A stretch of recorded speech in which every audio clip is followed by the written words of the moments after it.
ቤኪ ስፖርት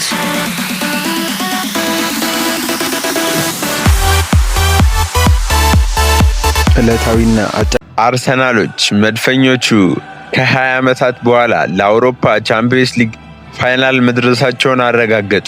ትላንት በተካሄደ የአውሮፓ ቻምፒየንስ ሊግ የግማሽ ፍጻሜ ጨዋታ መድፈኞቹ አርሰናሎች ምሽት 4 ሰዓት አትሌቲኮ ማድሪድን በኤምሬትስ የጋበዙ ሲሆን በመጀመሪያው አጋማሽ ቡካዮ ሳካ ባስቆጠራት ጎል 1-0 እየመሩ ከረፍት የወጡ ሲሆን ከረፍት በኋላም ምንም አይነት ጎል ሳይቆጠር አርሰናል ወደ አውሮፓ ቻምፒየንስ ሊግ ማለፉን ያረጋገጠበትን ውጤት አስመዝግቧል።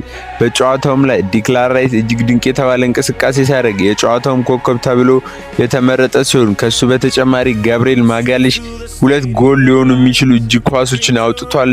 በጣም የሚገርም ድንቅ እንቅስቃሴ ነበር ያሳየው። ቤን ዋይት የድሮ ቤን ዋይት አይመስልም። እጅግ ድንቅ ብቃት ነበር ያሳየው። በመከላከሉም በማጥቃቱም ቡካዮ ሳካ ከአርሰናል ከጉዳት መመለሱ ምን ያህል ጠቃሚ ተጫዋች እንደሆነ እያሳየን ነው። ባለፈው ዕለት ከፉላም ጋር ቲሙ እንዳለ በሱ ነው ራን እያደረገ ያለው። ትላንትም ቡካዮ ሳካ ጥቁሩ አዝማድ ለአርሰናል ጎል በማስቆጠር አርሰናሎች ለአውሮፓ ቻምፒየንስ ሊግ ፋይናል መድረስ ችለዋል። ከ20 ዓመታት በኋላ ማለት ነው። ለመድፉ ቤተሰብ የሚገባው ውጤት ነው ማለት ነው።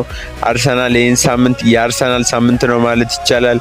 ማንቸስተር ሲቲም ነጥብ ጥሏል ማለት ነው። ከዚህ በኋላ አርሰናል 2 ትልልቅ ዋንጫ የማንሳት ነገሩ በራሱ እጅ የሚወሰን ይሆናል ማለት ነው። ቀጣይ ሳምንት ፕሪሚየር ሊግ አሁን ማንቸስተር ሲቲ ከብሬንፎርድ ቅዳሜ ሲጫወቱ ለአርሰናል ለአመቱ እጅግ ወሳኝ ጨዋታ የሆነችን በዌስትሃም ሜዳ ለንደን እዛው ዌስትሃምን ይጋብዛል። ይህ እጅግ ለአርሰናል አስፈላጊ ጨዋታ ነው እና አርሰናል እሱን ጨዋታ ማሸነፍ የሚችል ከሆነ የፕሪሚየር ሊጉን የሚያረጋግጥ ይመስለኛል እንደኔ ሀሳብ ከሆነ ማለት ነው። ሌላው በአውሮፓ ቻምፒየንስ ሊግ አርሰናል ምንም ጨዋታ ሳይሸነፍ ነው ፋይናል መድረስ የቻለው። ፋይናል ሳይደርሱ ዋንጫ በመላ ማንቸስተር የእንግሊዝ የምንጊዜም ትልቁ ክለብ ነው ማለት ነው። ማንቸስተር ዩናይትድ 2 ጊዜ የአውሮፓ ቻምፒየንስ ሊግን ሳይሸነፍ የበላ ክለብ ነው ማለት ነው። ከበላቸው 3 የአውሮፓ ቻምፒየንስ ሊግ ጨዋታዎች አርሰናልም ይህን ዋንጫ ካነሳ ሳይሸነፍ የአውሮፓ ቻምፒየንስ ሊግን የበላ ሌላኛው የእንግሊዝ ክለብ ይሆናል ማለት ነው።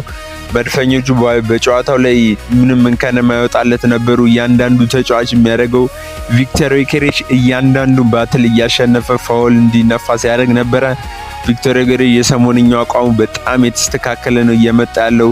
በጣም ለአርሰናል ደጋፊዎች አስደሳች። ባለቀ ሰዓት ሁሉም ተጫዋቾች ወደ አቋማቸው የተመለሱ ነው።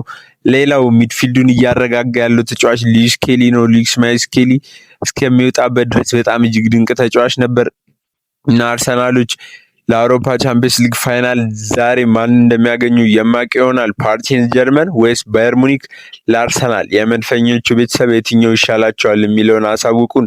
ፍጻሜውም ከ23 ቀናት በኋላ በቡዳፔስት የሚካሄድ ይሆናል ማለት ነው። እንኳን ደስ አላችሁ የመድፈኞቹ ቤተሰብ። የምንሰራው ፕሮግራም ከተመቻችሁም ሰብስክራይብ ማድረግ እንዳይረሳ። መልካም ቀን።